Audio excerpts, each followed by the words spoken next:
walls I built, well baby they're tumbling down. Didn't even put up a fight, they didn't even make a sound. Found a way to let you in, but I never really had a doubt. Standing in the light of your halo, I got my angel now. It's like I've been a weekend, every rule I had you breaking. It's the risk that I'm taking, I ain't ever gonna shut you out. Everywhere I'm looking now, I'm surrounded by your embrace. Baby, I can see your halo, you know you're my saving grace. You're everything I need and more, it's written all over your face. Baby, I can feel your halo, pray you won't fade. Your halo, halo, halo, halo, halo, halo, halo, halo, halo. Hit me like a ray of sun, burning through my darkest night. You're the only one that I want, think I'm addicted to your light.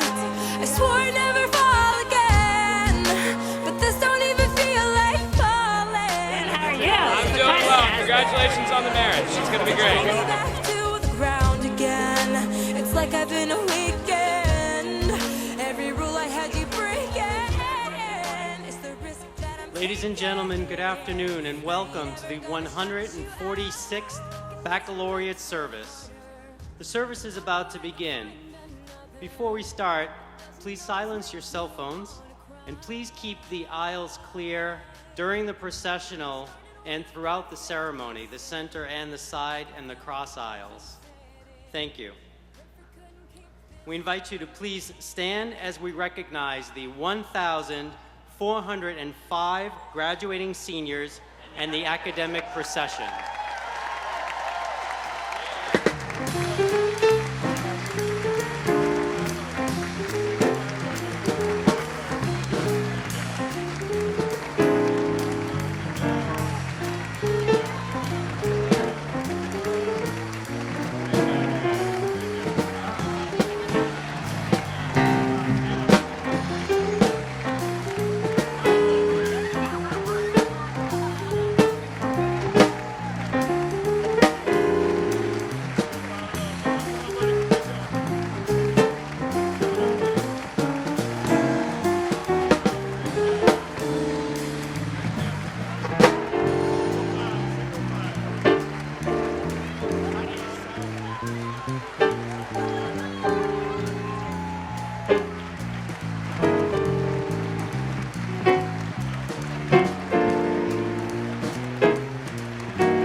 Ladies and gentlemen, the class of 2011.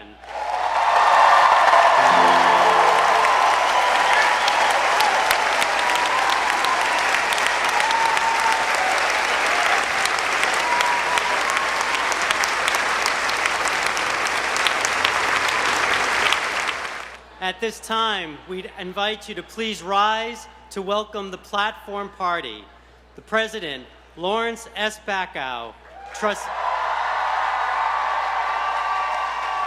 trustees, the university chaplains, deans, members of the administration, members of the faculty, members of the Senior Baccalaureate Committee, and the Wendell Phillips speaker.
The Tufts Baccalaureate Service for 2011 will now begin. Please remain standing for the invocation given by University Chaplain Reverend David O'Leary. Good and gracious God, may your fullest blessing descend upon all those gathered here this day.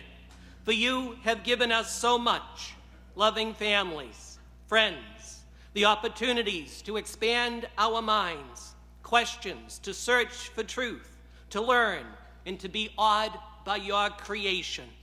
May we understand that to those you have blessed, you also expect a return. May these graduates see their lives as blessed because of their families, friends, and this university. They have studied, questioned, learned, and grown. May they now seek to give back to society. Education is not meant to remove people from the world, but to foster the desire to build a better world. May these women and men now take their education to lead, to serve, and to help all people in this world. To be in right relationship with you, created one, we need to be in right relationship with those on the edge of society. For in the end, there is only one world which you have given for all. Amen.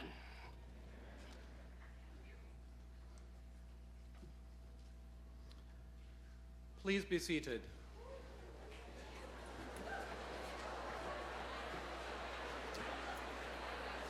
Ms. Naila Baloch, Muslim chaplain, will deliver the greetings of peace.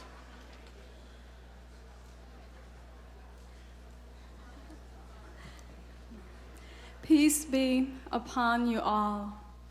Peace be upon you all. Peace be upon you all. Without peace, there is no life. Without peace, we cannot work. Without peace, we cannot sleep. Every heart needs to dwell in peace. So I ask you to give each other a gift and a blessing, and turn to your neighbors and wish each other peace.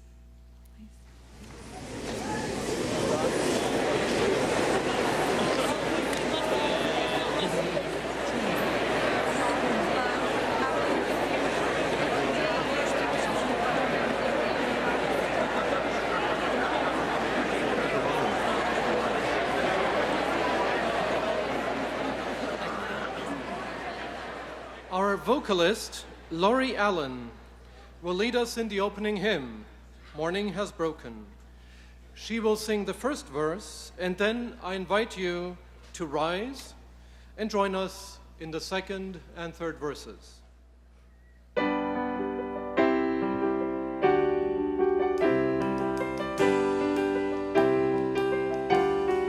Morning has broken like the first morning. Blackbird has spoken like the first bird. Praise for the singing, praise for the morning, praise for them springing fresh from the word.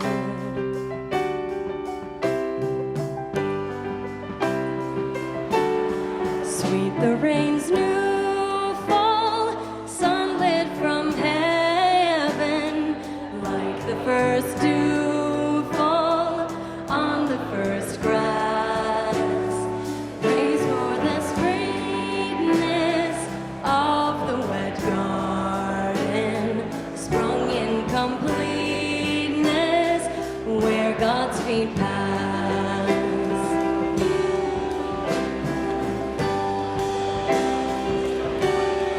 Mine is the sunlight, mine is the morning, born of the one light, Eden saw play.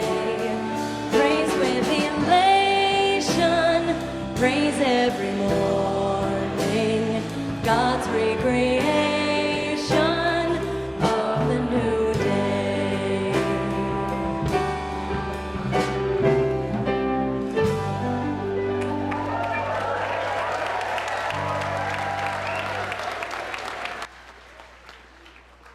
Please be seated.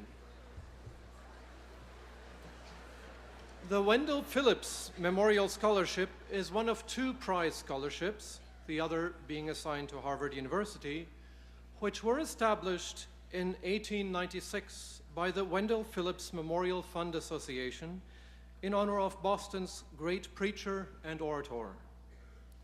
The award is given annually to the junior or senior who has best demonstrated both marked ability as a speaker and a high sense of public responsibility. We now welcome to the rostrum the 2011 Wendell Phillips speaker, Brian Agler.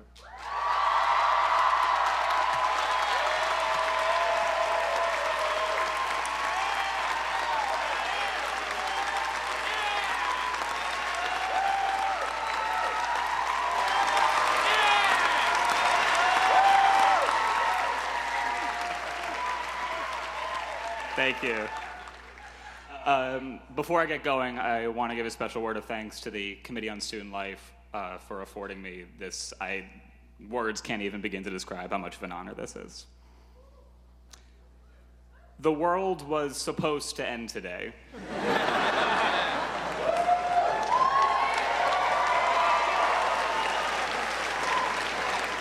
Today is May 21st, and there were those who believe that today is Judgment Day and that the rapture is upon us. But the world hasn't ended, or at least not yet. And as I stand on this stage surrounded by, among others, members of the esteemed Tufts religious community, I am comforted in knowing that they would tell me there is much more to life than death, and that the best way to spend what little time we have here is to celebrate it and let nothing stand in the way of experiencing all that is around us and all that we have yet to discover. The world was supposed to end today, and I am not so naive or cliched as to say that because we are leaving college, our world is ending. But it is changing, and indeed we are leaving a certain something behind. We're leaving our friends behind. We're leaving this place behind. But more so than that, we're leaving a sense of security behind, because for the first time in our lives, we don't know what comes next. And yes, some are going to graduate school and some are going on to jobs. So we know what the next thing is, the next notation on our calendar is, but we don't know what's next. How could we? Because come tomorrow, we enter a world that up until now we have only seen from the outside.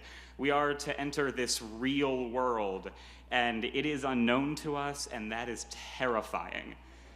It's not the world ending that frightens us, it's the world continuing.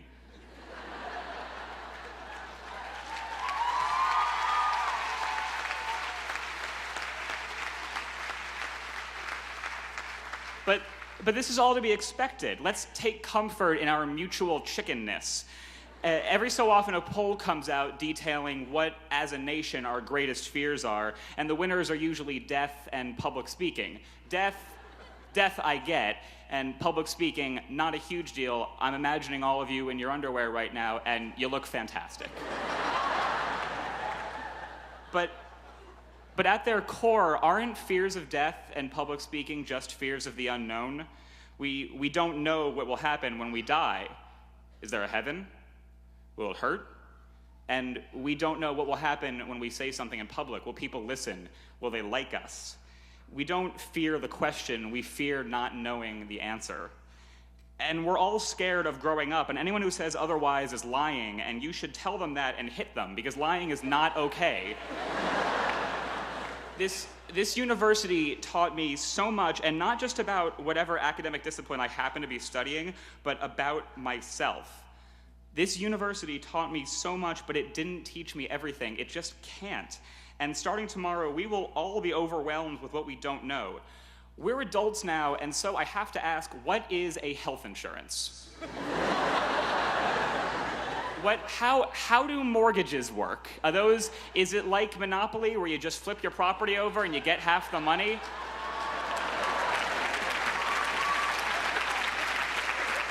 Because I gotta tell you, if that's the case, I don't know how to do that. Did you guys know that there are apparently different kinds of wine, and we're supposed to be able to tell the difference by tasting them? This is absurdity. I'm not ready for this. I once spent 20 minutes digging through the basement of a student's off-campus apartment, a student I had met 4 minutes earlier, to find the hide of a dead albino squirrel. That happened not a week ago. I am in no way ready for this, and if indeed the world were to end today, I would have a lot of explaining to do. We're all afraid to leave, but in my heart of hearts, I'm not worried, because I know that the fear of the unknown hasn't stopped any of you. After all, you came here, and you had to leave your home to do it. You had to leave everything you've known and come here to this new place. And we don't come to college to learn. We can read books and we can write papers anywhere. Matt Damon's speech in Good Will Hunting, where he's like, "You like them apples?" told us that. We come to college to broaden our horizons, to experience something new, to be surrounded by thousands of people who we've never met and be exposed to ideas that we never considered and would never have considered had we not stepped foot on this campus. Over the past 4 years, I woke up every day expecting to have my ideas challenged and have something new told to me. I never knew what was coming, and that's what made it so rewarding.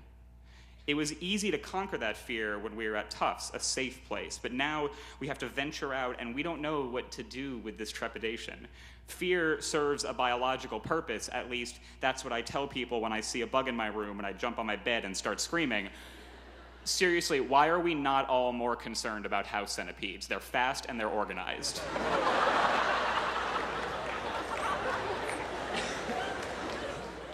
People fear snakes, but snakes are poisonous, and we're hardwired to think that way because it makes us more likely to survive. So does that mean that we fear this next step in our lives because it's a threat to our immediate safety? Are we hardwired to think that way? I unfortunately dropped my philosophy of biology class earlier this year because I didn't understand anything that was going on, so I don't know. I don't know the answer. I'm not an expert. I am, for at least another day, just another college senior with no firsthand knowledge of what lies past these gates. I'm in no position to offer clairvoyant wisdom as to what the future may hold. So instead, I'll make a proposition, and you are free to accept or reject it at your leisure. Rather than fearing the unknown, let's embrace it. I know full well that the only thing scarier than being pushed off a cliff is not knowing what's beneath you while you fall. But in that moment, in that time of uncertainty, when we are falling to the ground, we open ourselves up to an infinite number of possibilities. We don't know what we're going to fall on, so it could be anything. The world was supposed to end today, but really it's just starting. Our professors and presidents are fond of telling us that commencement means beginning. We're starting a new journey. We are standing at the precipice, and the fruits of our travels are limited only by ourselves. If we're willing to take that first step, if we're willing to take the risk and the leap and the jump, if we're willing to accept that we don't know everything, then we'll be just fine. We fear the boogeyman because we don't know what he looks like, but I can take a guess.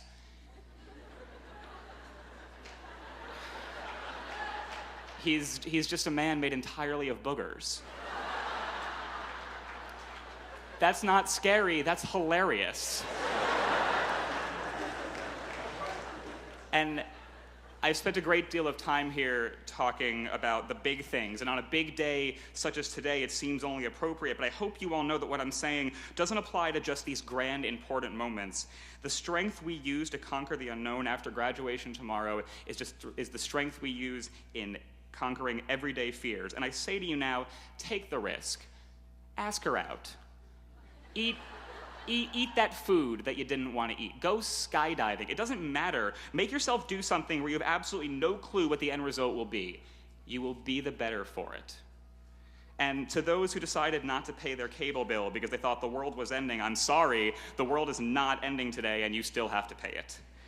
Today is going to be a beautiful day, and tomorrow is going to be even better. And you know what? So is the next one and the next one. I don't know that, but it doesn't matter. I can't know that. The next day is what we make it, and rather than letting it pass by, let's do something with it. Don't be afraid to fail, and don't be afraid of not knowing. Just because we're leaving school doesn't mean we stop learning about that which we don't already know. But in order to learn, we have to accept that there is something we don't know. But that's just a state of affairs. It's not a reason for the apocalypse. So to our families, we love you. To our teachers, we thank you. And to the class of 2011, congratulations. If the world is indeed going to end, I am truly honored to say that my last moments on earth were with you. Thank you.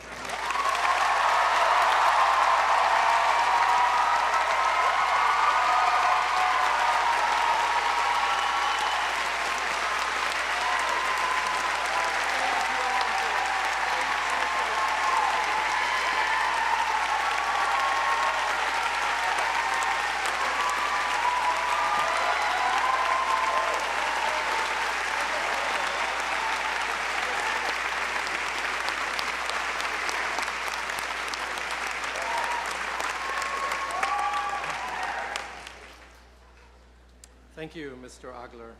Thank you.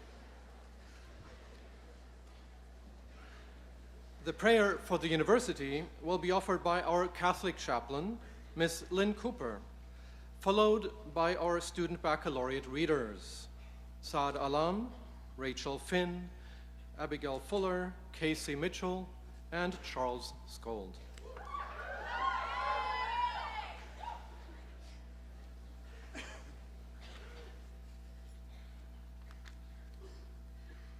Good and gracious God, bless the dreams, visions, and revisions of Tufts University.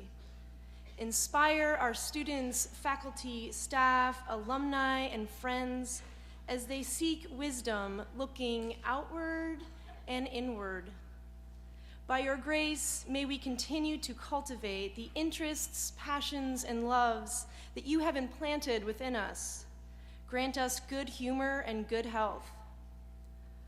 Walk with us as we journey on the path of discernment, and as many of us here are occupying spaces in between, living lives of transition, help us to make peace with unknowns.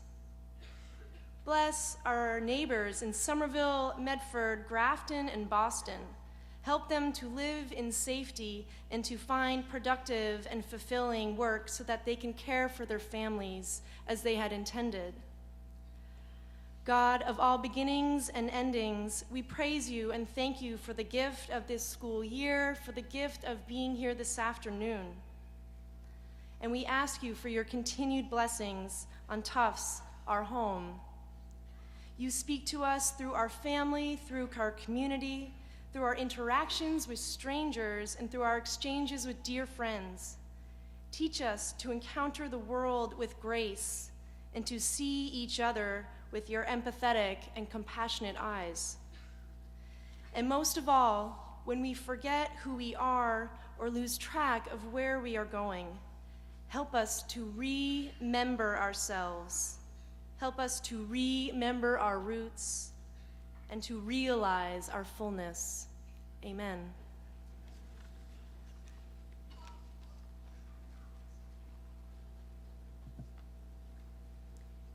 Surely this teaching which I enjoin upon you this day is not too baffling for you, nor is it beyond reach. It is not in the heavens that you should say, who among us can go up to the heavens and get it for us, and impart it to us, that we may observe it?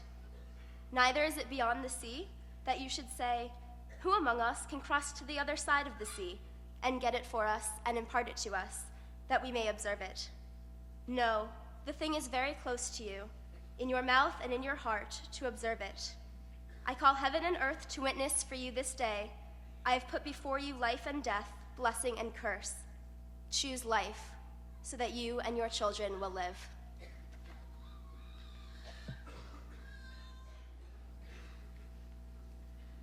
Do not store up for yourselves treasures on earth, where moth and rust consume, and where thieves break in and steal. But store up for yourselves treasures in heaven, where neither moth nor rust consumes, and where thieves do not break in and steal. For where your treasure is, there your heart will be also. Therefore I tell you, do not worry about your life, what you will eat or what you will drink, or about your body, what you will wear. Is not life more than food, and the body more than clothing? But strive first for the realm of God and God's righteousness, and all these things will be given to you as well.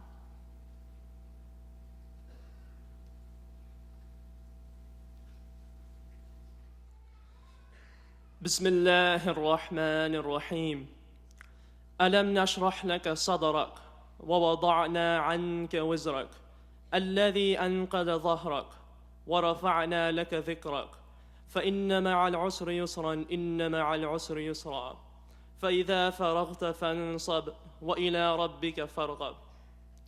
Have we not opened up thy heart and lifted from thee the burden that had weighed so heavily on thy back? And have we not raised thee high in dignity? And behold, with every hardship comes ease. Verily, with every hardship comes ease. Hence, when thou art freed from distress, remain steadfast, and unto thy sustainer turn with love.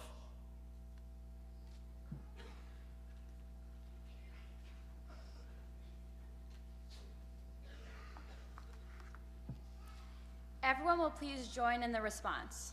For the values that a university at its best imparts, love of learning and of truth, an understanding of the essential unity of human knowledge and of humankind, a sense of community, self-respect, and respect for others, a commitment to rationality and sanity, and an appreciation of beauty. We offer our thanks and praise. For the conversations that helped us understand ourselves, that made us realize that we are not alone, that entertained and stimulated and upset us. Conversations that broadened our vision and understanding in classrooms and dorm rooms, that forced us to mature and think and grow. For the images and memories of this place that will flash in our minds for the rest of our lives, walking up the memorial steps, looking out from the library roof, staying up for yet another all-nighter. For the intellectual skills that a university hones and sharpens, the ability to think logically, to make sound judgments based on evidence, to solve problems by careful analysis and discussion leading to action, to develop abstract ideas and relate them to concrete reality, to communicate thoughts and feelings effectively through language and symbols, and to appreciate historical and cultural context. For parties and gatherings, planned and spontaneous, that brought us together, for long talks in which our hearts opened up and understanding was born, for relationships with each other, ones that lasted long, and even the ones so important at the time, which are vivid no more, yet still remembered. For the willingness to doubt, which the university encourages and supports, to challenge the accepted wisdom in all fields, to examine and test whatever is encountered, to root out and question underlying assumptions, to move from conformity to creativity, to take intellectual risks. For trips on planes, on buses and bikes, on foot or on the T that took us away from here and then brought us back. For the new places that intrigued our curiosity, and for the familiar, usual places that made us comfortable. For new people, for the places we met and shared, for this place in the hill. For the laughter that makes our seriousness less difficult and which gives friendship new levels of joy and makes memories of friends so full of life, and for the jokes, both good and bad, told once or repeated endlessly, which make life more whimsical and uncover great wisdom. For the times when children were generous by including parents in their growth and adventures. For the times when parents showed their wisdom by knowing that the way to hold on to children is by letting them go. For the experiences that brought the hearts of children and parents closer together in understanding and friendship. We offer our thanks and praise.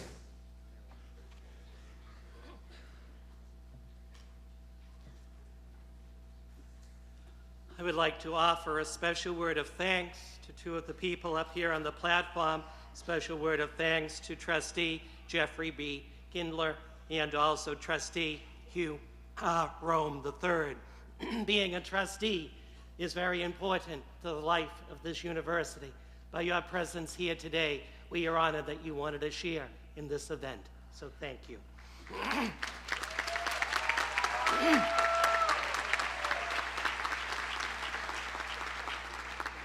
I would now like to invite up dear colleague, Rabbi Jeffrey Summit, who will introduce our baccalaureate speaker.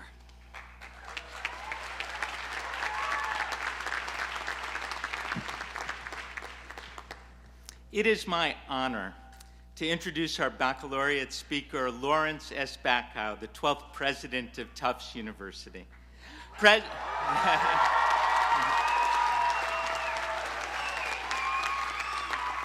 President Bacow's accomplishments are many, receiving his undergraduate degree from MIT, his JD from Harvard Law School, and his doctorate from Harvard's Kennedy School. He served as a chancellor of MIT, written 4 books, and developed a reputation as an exemplary teacher. As a professor of environmental studies, he's contributed internationally to his discipline and to the development of environmental policy. And in truth, this introduction is full of mixed emotion. While President Bacow came into Tufts in 2001, he graduates with your class, the class of 2011. And these 10 years have been extraordinary. As a leader, President Bacow has inspired us to embrace a vision of Tufts that's committed to repairing the world and accepting a broad range of students, a university dedicated to excellence in scholarship while caring deeply about students. President Bacow, you've done your work with passion, a generosity of spirit, and Menschlichkeit, to throw in a little Yiddish, which I might translate as a real commitment to, concern, and respect for the human beings who make up this great university. Your leadership during the financial crisis, your ability to set and plot a course, to make and explain difficult decisions, inspired confidence and leaves us stronger now. Thank you for making Tufts a vibrant place to be over the past 10 years. Real teachers, true leaders, teach beyond their disciplines and set an example for a life well lived. You and Adele have welcomed every student on campus into your home. Your marathon challenge has made us stronger and better looking. Your relationship with Adele has modeled what it means to work very, very hard and still stay focused on the things that deeply matter in life: family, love, and friendship. Over these 10 years, your children have married, you and Adele have become grandparents, and this summer when you leave Tufts with the love, respect, and friendship of so many in this community. But you're not out of here yet, so please welcome President Lawrence S. Bacow.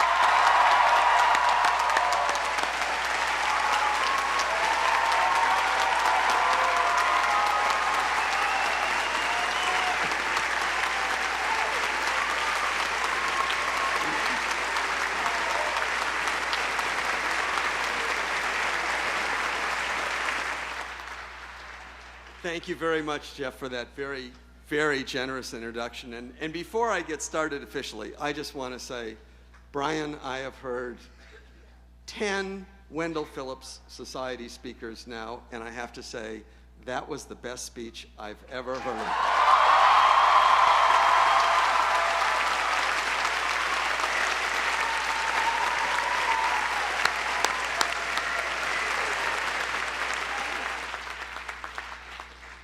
Tough act to follow, but I'm going to try. Hopefully it's a friendly audience.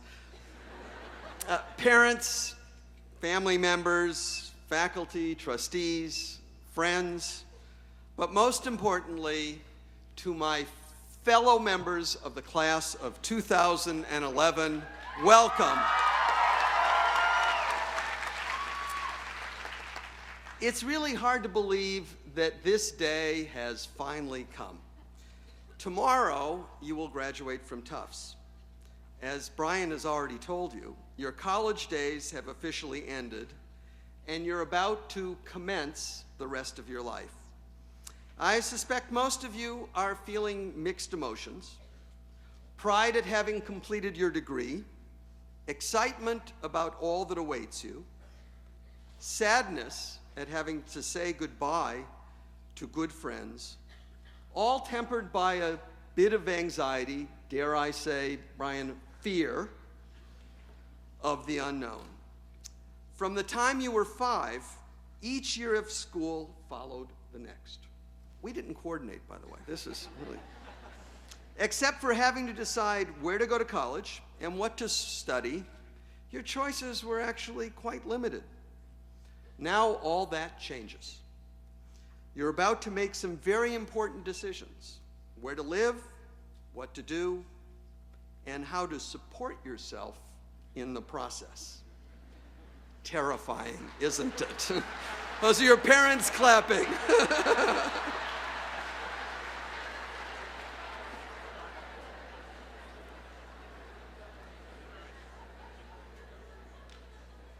I know how you feel.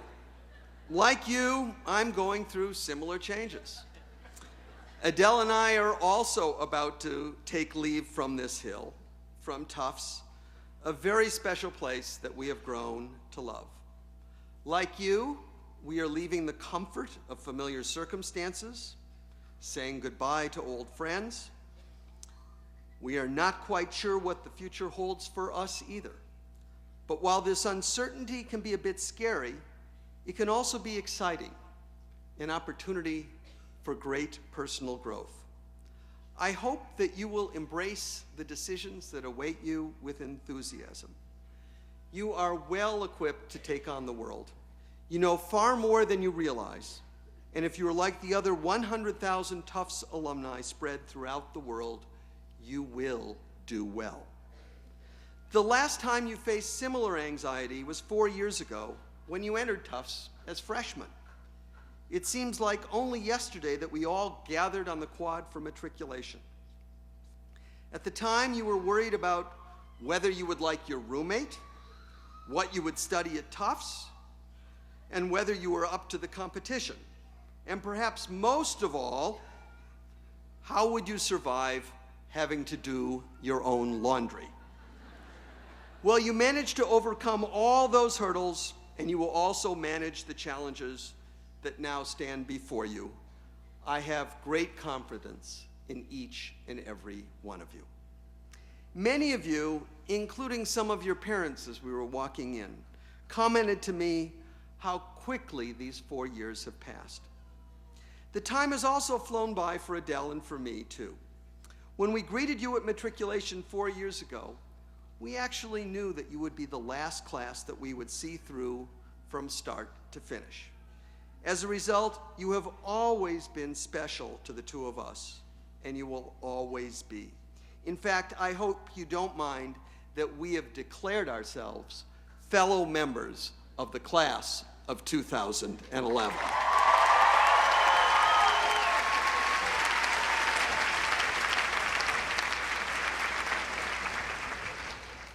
Now, I suspect you guys have lots and lots of special memories, and so do we.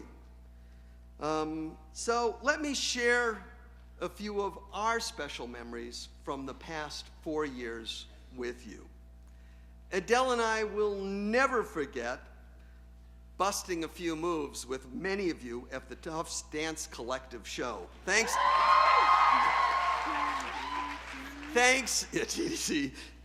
to Katie and the TDC board for allowing the two of us to get out there and make true fools of ourselves.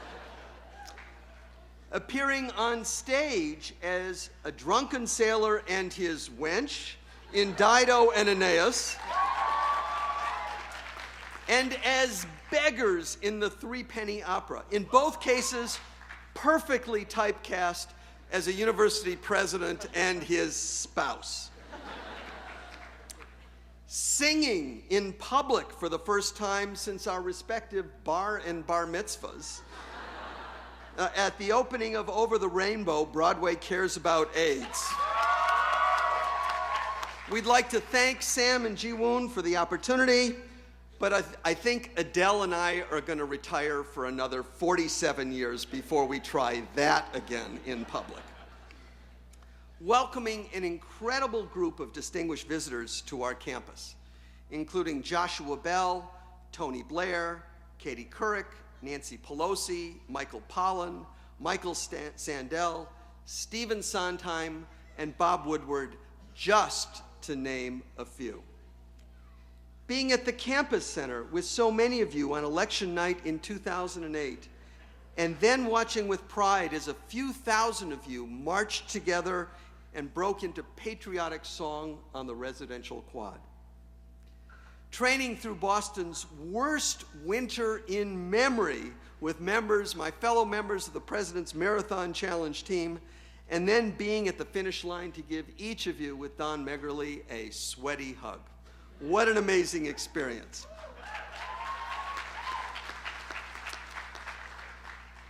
Sharing last year in the excitement when our men's lacrosse team won Tufts' first NCAA team championship, and this year as we speak, they're in Rochester, New York, defending it. Go Jumbos!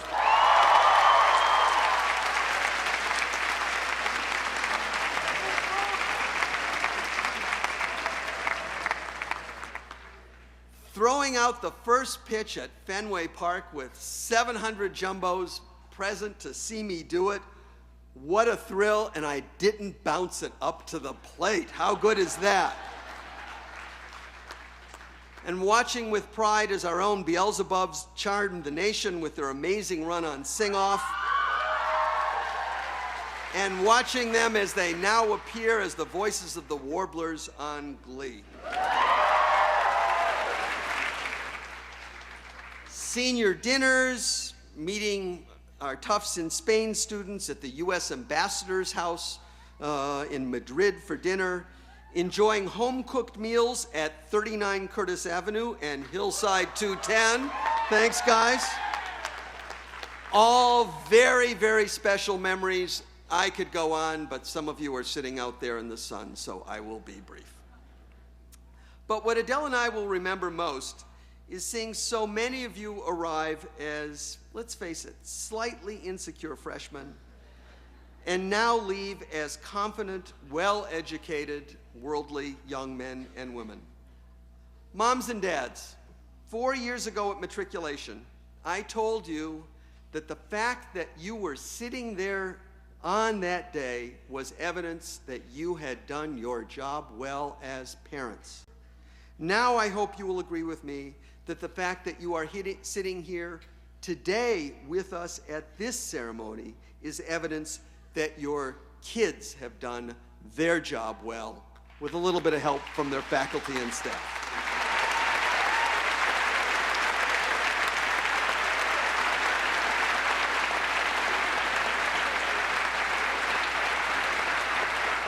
Your sons and daughters are truly amazing, and Adele and I have loved getting to know them. Thank you again for entrusting them to us. I know from our conversations at the senior brunch last week at our house that, let's face it, this is a bittersweet time for many of you. You're worried that you're saying goodbye to friends who have been so much a part of your life for these past 4 years. People that you've lived with, laughed with, loved with, and in some cases, cried with. Well, not to worry. You're not saying goodbye. The relationships that you've forged during your time on this hill will only deepen with time. You will attend each other's weddings, share in the birth and the joy in the birth of each other's children, vacation together, and some of you may even go into business together. You'll find a way to stay in touch, whether by phone, email, Facebook, Twitter, Skype, or technologies not even yet invented. And if you don't believe me, let me illustrate my point by example. Here today with their wives, sitting right there, are 3 of my college roommates, Alan Detsky, Ken Musin, and Alan Spoon. We met. Stand up, guys. Stand up. Come on.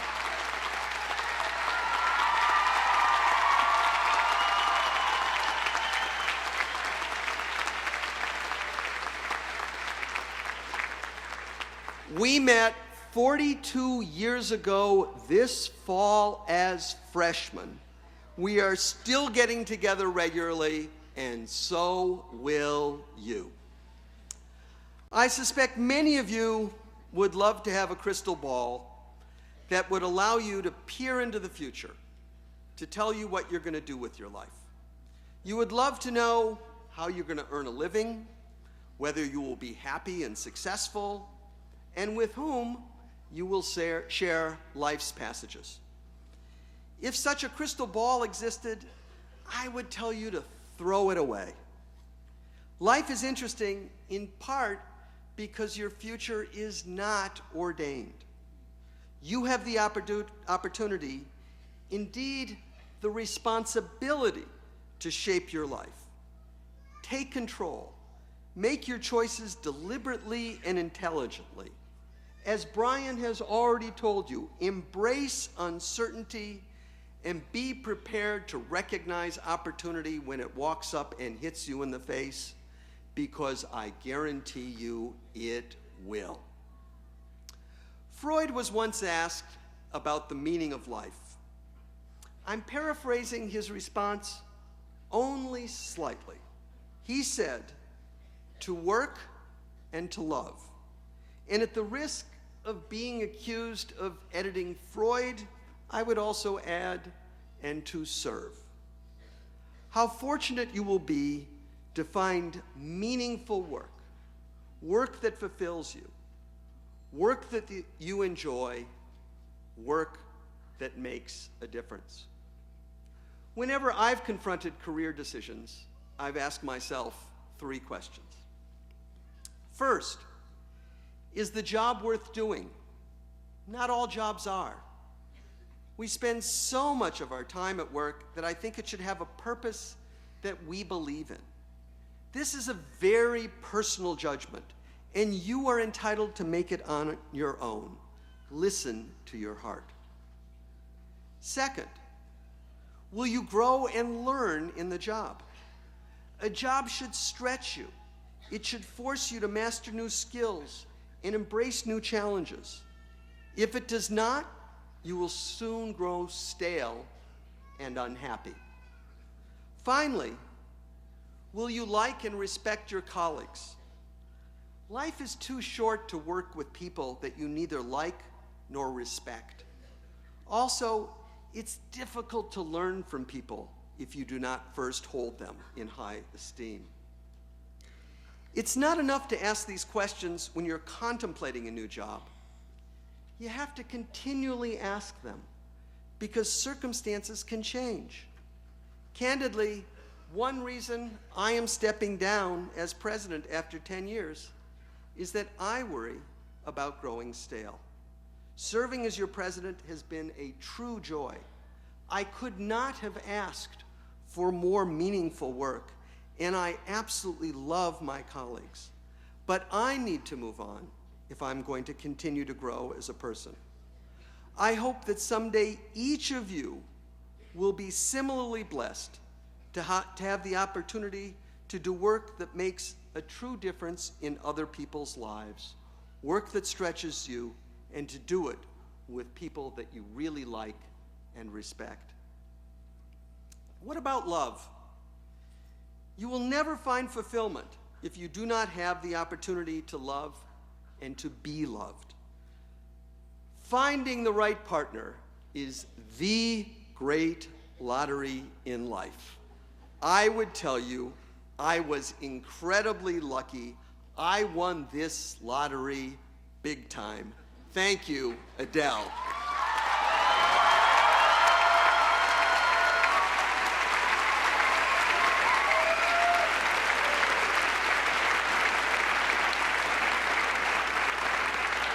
I hope all of you will be as fortunate. But if you are to be happy and fulfilled, I actually think you need more than just a loving spouse. Family and friends are also incredibly important. As you find your way in the world, you'll have to make choices about how you're going to lead your life. Are you going to put family or career first? Anyone who consistently resolves this tension in favor of their career risks putting their most important relationships in jeopardy. It's not always easy to find that elusive balance between work and love that Freud understood deeply. Meaningful work without love is empty, and love without meaningful work is often not sustainable. I hope throughout your lives you will look for opportunities to serve and to help others. None of us have ever accomplished anything of consequence on our own. If we have succeeded, it is due in no small measure to the help and support we've received from others. In some cases, this support was very, very visible. Someone encouraged us, gave us a lead, or otherwise opened a door. In other cases, the support was anonymous. The person who long ago volunteered their time to help create an organization that we now find at the center of our lives. Nothing is more rewarding than extending a helping hand to those in need. When you leave this hill tomorrow as Tufts graduates, you bear a special responsibility to help those less fortunate. With education comes responsibility. I have yet to meet anyone who believes that the world that we live in is perfect. This statement is as true for Democrats as it is for Republicans, for liberals as it is for conservatives. If the world is not perfect, the only way it will get better is if good people like you commit themselves to repairing it. We all bear this responsibility. Please, please do not sit on the sidelines. We expect you to get involved. So, class of 2011, may you find meaningful work. May you love and be loved. And may you find fulfillment in serving others. If you do, I absolutely guarantee you a happy life. Let me close with one of my favorite passages from the Talmud, a sacred text and a source of much wisdom. It is the reflection of a great Talmudic scholar. He says, I have learned much from my teachers, more from my colleagues, but most from my students. Class of 2011, on behalf of the entire faculty and staff of Tufts University, I want to personally thank you for having taught all of us so well. Congratulations and good luck.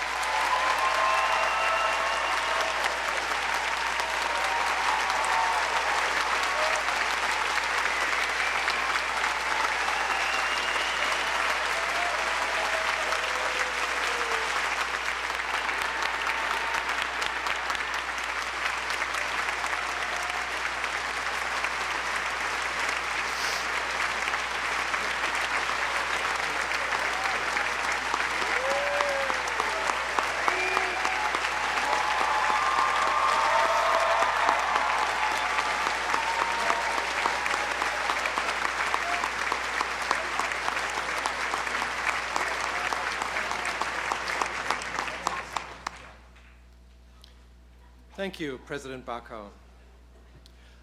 Our vocalist, Laurie Allen, will now lead us in the closing hymn of the Baccalaureate Service for 2011. I invite you to rise and join in singing.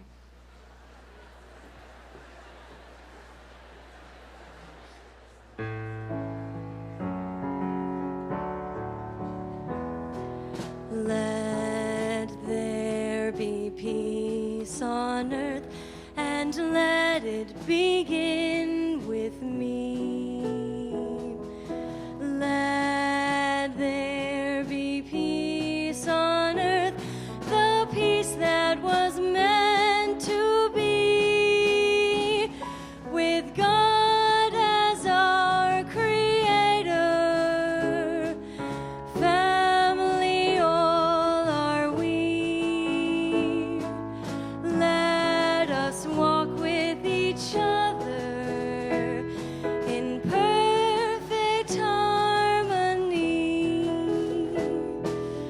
Let peace begin with me. Let this be the moment now. With every step I take, let this be my solemn vow, to take each moment and live each moment in peace eternally. Let there be peace on earth, and let it begin with me.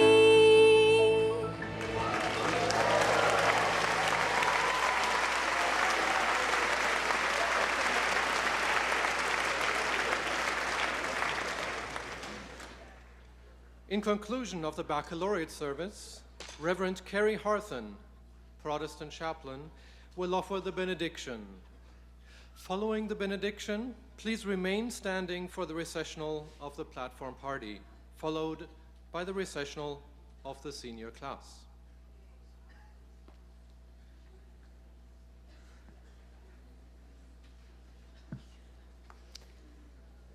It's said that all people shall give as they are able, according to the blessings bestowed upon them.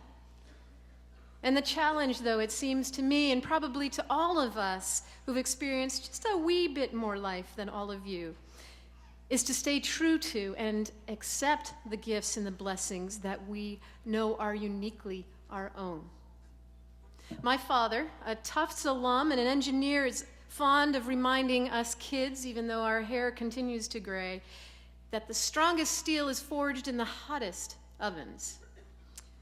Well, these cultural and economic times are white hot, class of 2011, and it is full of possibility for you to practice nearly every day, being who you are and accepting the blessings and gifts that you have been given.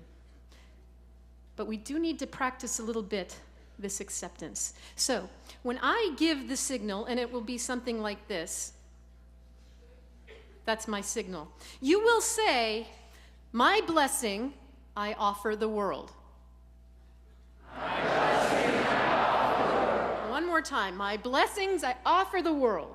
My blessings I offer the world. Friends, hear these good words. We have an abundance of gifts under this tent today. We have musical talent. We have astounding comic timing and appropriate fear of centipedes. We have the melody of laughter. We have those who use our hands to cook, to knit, to cultivate the earth, to repair buildings and the ground, to repair animals, and to repair people. My blessings I offer. Good enough. We also have under this tent today the use of our minds and memory in problem solving. We have the use of our hearts in extending the influence of compassion and of love and of justice, the use of our imaginations to suss out and create beauty. My blessing I offer. Beautiful. And we also have curiosity. We have patience. We have a sense of urgency. We have spiritual reservoirs. Maybe we have financial reservoirs. We have obedience. We have the courage to act, to speak out. And we have the strength to bear the cost of doing good. My blessings I offer the world. All these gifts, my friend, and all the others which bear our personal marks, our offerings to the world. They are our offerings so that each of us may be a part of the answer to the cries of the world. So hear these good words, friends. May the God of love, the God of many names, touch you with a spirit that keeps you strong in all the days to come. Our time together is ending, but our service to the world begins anew. Go in peace. And the people say, Amen.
your halo.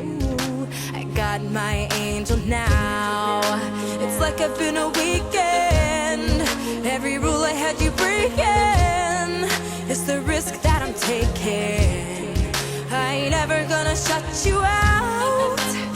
Everywhere I'm looking now, I'm surrounded by your embrace. Baby, I can see your halo. You know you're my saving grace. You're everything I need and more. It's written all over your face. Baby, I can feel your halo.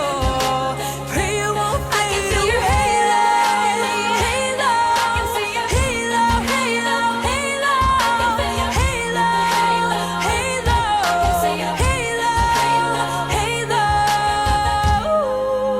Hit me like a ray of sun, burning through my darkest night. You're the only one that I want. Think I'm addicted to your light. I swore I'd never fall again, but this don't even feel like falling. Gravity can't forget to pull me back to the ground again. It's like I've been a weekend. Every rule I had you breaking. It's the risk that I'm taking. I ain't ever gonna shut you out. Looking at you makes it harder, but I know that you'll find another that doesn't always make you wanna cry. Started with a perfect kissing, we could feel the poison setting. Perfect couldn't keep